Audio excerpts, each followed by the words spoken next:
Not another video on Dr. Pepper. Where's the Mark II? So I thought I owed it to you guys to give you an update in what's happening. So the Mark II has taken somewhat of a back seat. But don't worry, it's only temporary and you'll see why in a minute. But what it really comes down to is time and money. I'm in the middle of making some custom water hoses, as now there's a giant turbo in the way, and the reroute kit is fouling on the Skunk 2 manifold. I need to work out my power steering lines with a power steering cooler, and the oil cooler lines, and the wiring for the engine. And they all take time and money. But that is pretty much all I need to get this car started. So I've not forgotten about it. I am still working on it, but at the minute I haven't got the time, and the things that are left to do on this do cost a fair bit of money. I got the other half a nice Corsa C 1.7 diesel to run about in until she buys a new car, but that decided it wanted the camshaft to be Bluetooth. So I've been doing an engine swap on that and making a complete mess of my parents' garage. So with Japfest just a few weeks away and the Mark II isn't even running yet, I've decided to put most of my effort into Dr. Pepper. I fitted the halo lights with the Wink mod, I installed a Wink style mirror,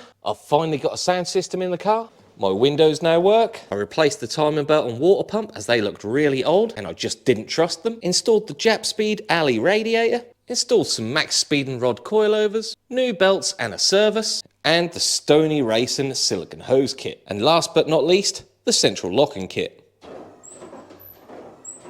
So hopefully all this has made the Mark I a better daily driver and will survive that 8-hour round trip. So at Japfest I will be on the MX-5 Europe stand and I will be walking around with a camera. So if you do see me at Japfest, don't be afraid to come up to me and say hi. And of course, if you've got any questions, go ahead and ask me. So that was just a quick update. I hope you all understand. As usual, give this video a like. Well, on the way home from filming the last clip at Castbar Valet and Vinyl, this happened. The passenger side brakes seized on solid, causing the clutch to go.